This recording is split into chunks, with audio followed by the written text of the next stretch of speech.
Ladies and gentlemen, welcome back to another episode of Just Another Talk. On this episode, we're going to be talking about Hunter Biden. Without further ado, actually rape or war if you were drunk the whole time. Right. So okay. You know what? when we invade Iran and he's drunk the whole time, which he's known to be, it's a massive Grand Canyon-sized hole, and you may live to regret it. Anyway, I've got to leave it there. Thank you all very much to my panel. It was incredibly enjoyable, he says, lying. Let me bring in the former Chief of Staff to President Donald Trump, Mick Mulvaney, who's in London. Welcome. That was fun. Is it like that every night here? It can be when you get the more Vesuvian-like members. Yes. I'm gonna take that clip, and when people ask me why Washington is broken, I have an answer for that, which is Washington isn't broken. It just reflects the country. Right. And I'll play the last 20 minutes and say these are not elected officials. These are just ordinary citizens. Yes. So that is the country I live in right now. There's a lot of screaming. Yeah. A lot of people implacably opposed to the other side, not prepared to give an inch. Facts don't really matter all the time. And a lot of heat. What's the answer to that? Doing better. I do worry about the next generation. I teach a lot of students. I deal with young people, and I am very, very disturbed by their inability to change their mind if they get new information. And that, I think, is a very dangerous place to be.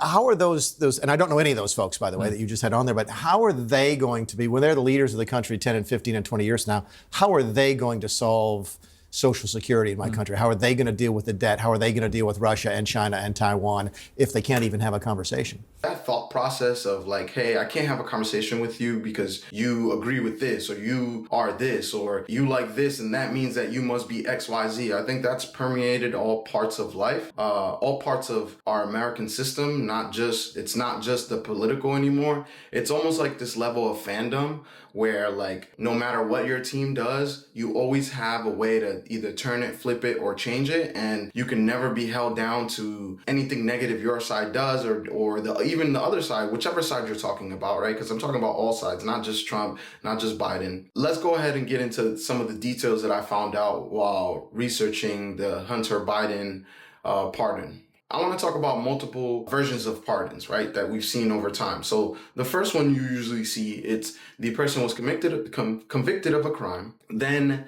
they served a ridiculous amount of time, sometimes most of their sentence, unless they have like a life sentence.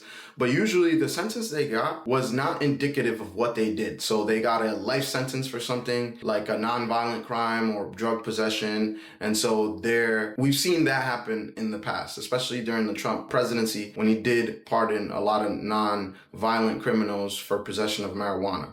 Also, the pardons are usually for a specific offense. So they'll cover a crime committed, a specific crime, not usually over a period of time, but just a specific crime, right? So I was caught with 100 pounds of weed, we're gonna pardon you for that criminal offense. And in doing this research, I found a lot of different pardons, but most of them in somehow, some way related to a specific offense, not a time frame. Pardons are not anything new. All presidents hand out pardons. So this isn't anything new. Now to the topic of Joe Biden pardoning his son. If you look at it from the perspective of a father and a dad, that's pretty stupid because a father is a dad, but I'm probably gonna cut that out.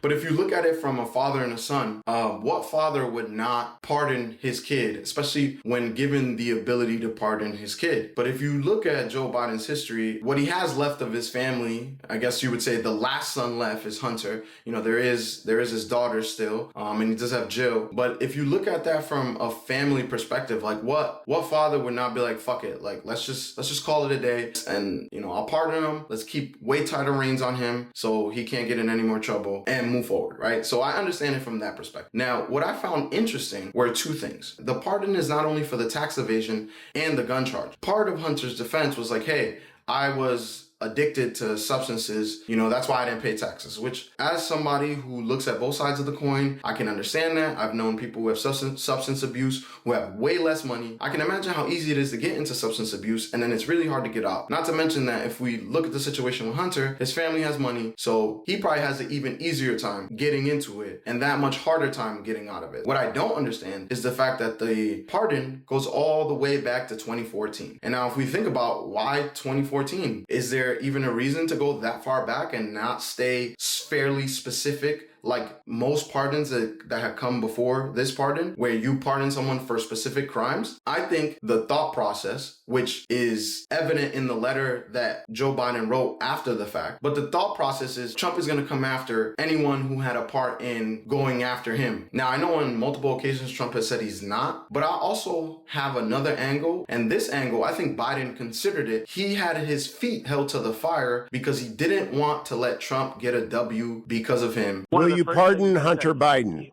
I wouldn't take it off the books. See, unlike Joe Biden, despite what they've done to me and after me so viciously, despite what, and Hunter's a bad boy. There's no question about it. He's been a bad. Even though Trump's gotten plenty of W's because of Biden, but we're not going to get into that conversation. My theory is this. Think about the fact that if Biden doesn't pardon his son, he leaves office, Trump comes in and actually pardons his son. What will that look like? We just had, I don't know, the last 8 years of Trump's a dictator. Trump's going to do this. First day in office, he's going to do this. He doesn't like black people. He hates women, all this shit, right? Now imagine he comes into office and the first thing he does is pardon what you could say is number one enemy. And I only say it's number one enemy because of all the subpoenas that were filed against not only Donald Trump, but also his kids. That would have been probably one of the best troll jobs ever, if you think about it, because the stuff that they've said about Trump has been out of this world, which we've covered here in this podcast. I'm sure some of you guys have seen it. If you're new here and haven't seen it, I suggest go watch some of the videos. Also, don't forget to subscribe. It would have been one hell of a move for Trump to pardon Hunter. I'm genuinely curious how the mainstream media would have reacted. I think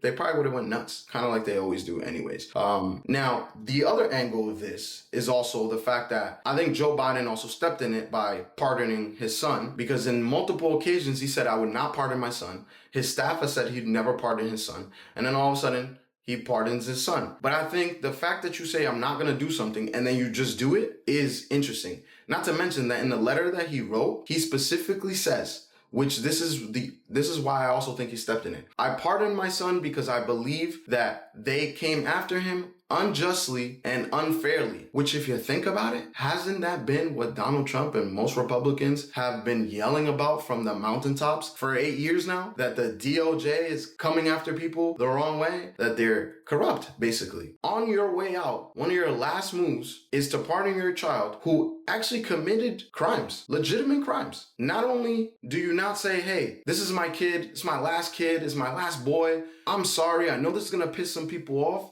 but I'm going to pardon him. I think he would have gained brownie points like fuck. I mean, he's being honest. Who wouldn't pardon their son? Pull on those heartstrings. Instead, he chooses to blame the DOJ and confirm all the shit that the Republicans have been saying for months. Now that Biden said that, Trump can turn around when he gets to office and pardon all the January 6 people and use the DOJ as a defense on why he's pardoning these people. If you are Trump's campaign, if you are strategizing for Trump, I'm curious if when Trump said, I would not go after Hunter, was that a ploy to make Biden forgive his kid so then Trump can then one-up him and forgive all the January 6ers? I may be reaching. And the overall people running the show for Trump, they're good. You always want to have what happens if they do this? Then I'm going to do this. If they do that, then I'll do this, right? You'll have some counters and you'll play out the situation in your head. So was that them playing out the situation, knowing that Biden's going to be like, fuck, I got to pardon him? The last point that I'll bring up is the 5-page letter that the judge wrote, which I read through it. And I really just want to show you guys just one portion. It's line 13. This is what it says. For example, the president asserts that Mr. Biden was treated differently from others who were late paying their taxes because of serious addictions, implying that Mr. Biden was among those individuals who untimely paid taxes due to addiction. But he is not. In his pretrial filings, Mr. Biden represented that he was severely addicted to alcohol and drugs through May of 2019. Upon pleading guilty to the charges in this case, Mr. Biden admitted that he engaged in tax evasion after the period of addiction by wrongfully deducting as business expenses items he knew were personal expenses, including luxury clothing, escort services, and his daughter's law school tuition. And Mr. Biden admitted that he had sufficient funds available to him to pay some or all of his outstanding taxes when they were due, but that he did not make payments towards his tax liabilities even well after he had regained his sobriety, instead electing to spend large sums to maintain his lifestyle. He's the president and he can make the pardon, so you have to agree to it, and that's what we're gonna do. But you can't tell me walks like a duck, quacks like a duck, and it's a fucking dog, because this is a goddamn dog, and this is one dirty ass fucking dog. With that said, ladies and gentlemen, don't forget, if you want to support the channel, like, share, and subscribe. That's the easy, free way to do it. If you want to go a step beyond that, don't forget the merch store is live. We have some new hats in there. We're going to be having some Christmas gear going to drop shortly. And even if you don't like it, I promise you, you will look good in it. Until next time.